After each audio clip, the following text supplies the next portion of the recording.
Hey, stop scrolling if your feet look like they swallowed a water balloon by the end of the day. Your doctor said elevate them or handed you a diuretic and you went home thinking that that was a fix. It's not. That pill flushes water, but it does nothing for the reason water is pooling there in the first place. I'm going to give you the actual list, the minerals and herbs that address the root cause, not just the symptom.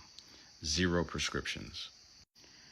My name is Joel, founder of BraveWorks RN, over 600,000 followers now, and I'm a naturopath and a nurse for over 20 years in the ICU and ER.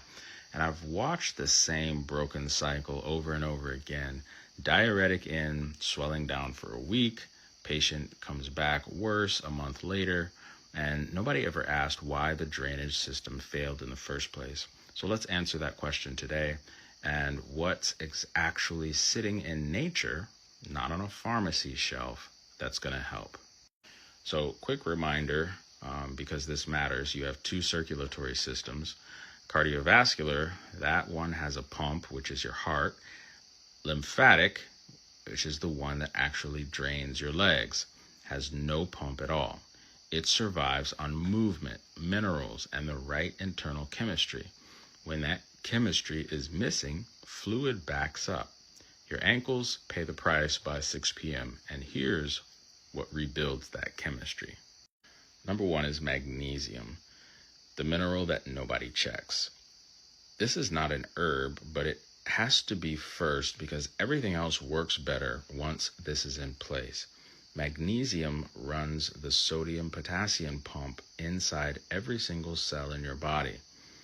Low magnesium means sodium floods into your cells and water follows sodium and your tissues swell.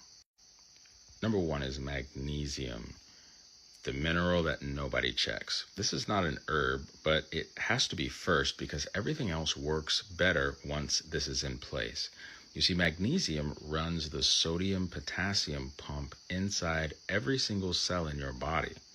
So when you have low magnesium, that means sodium just floods into your cells and water follows sodium, and then your tissues swell. Most chronically swollen legs trace back to this problem, and a standard blood test won't catch it. So your serum magnesium only reflects about 1% of what's stored in your body. So pumpkin seeds, leafy greens, dark chocolate, or one of my favorites is Max Calm magnesium powder. It's easily absorbed, it tastes great, and it is something that I take as a heaping tablespoon or 2 before bed. I give it to my kids as well, and it helps to keep this magnesium deficiency at a minimum. This is foundation that everyone and everything else is built on. The link is in this video. The next one is hawthorn berry. This is pump support, not drainage support. So here's the piece most swelling videos miss entirely. If your heart isn't pumping efficiently, blood backs up in your veins, pressure builds, and fluid gets pushed out into your tissues before it ever reaches your legs. Hawthorn has centuries of traditional use as a cardiac tonic, and modern research, including a Cochrane review, has shown it improves the efficiency of heart muscle contraction in people with mild cardiac insufficiency. A stronger, more efficient pump means less back pressure in your veins, which means less fluid getting forced into your ankles in the first place. This is upstream support. Everyone treats the swelling, almost nobody treats the pump causing it. Hibiscus is next. It's a natural diuretic support without the mineral crash. Hibiscus has been studied in clinical trials for blood pressure already in the normal range, and it carries a mild natural diuretic effect through its organic acids. Here's the difference between hibiscus and your prescription diuretic. Hibiscus doesn't strip your potassium while it works. Pharmaceutical diuretics do. And potassium is one of the exact minerals that your heart and vessels need to keep everything else on this list functioning. You get gentle fluid movement without creating a new deficiency to fix the old one.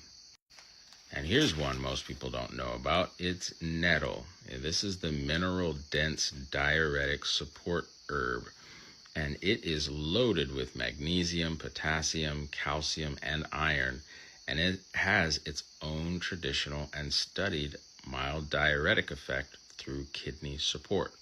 So instead of forcing fluid out and taking your minerals with it, nettle replenishes the exact minerals that your cells need to stop hoarding fluid in the first place. It's diuretic and mineral repletion happening at the same time. Now, I've put all of these herbs in my blend called Steady. This is 12 herbs designed to support blood pressure, swelling, and hormone support, all in one cup. Comment tea in the comments below if you'd like a cup. Chamomile and lavender are two that I've also included in this, and these are the cortisol connection that nobody talks about. You see, stress raises cortisol. Cortisol raises aldosterone, and aldosterone tells your kidneys to hold on to sodium. Sodium holds water. Always remember that. Your legs swell even if you did everything else right that day. Chamomile and lavender both have documented calming effects on the nervous system, which means they're not just the relaxing part of a tea.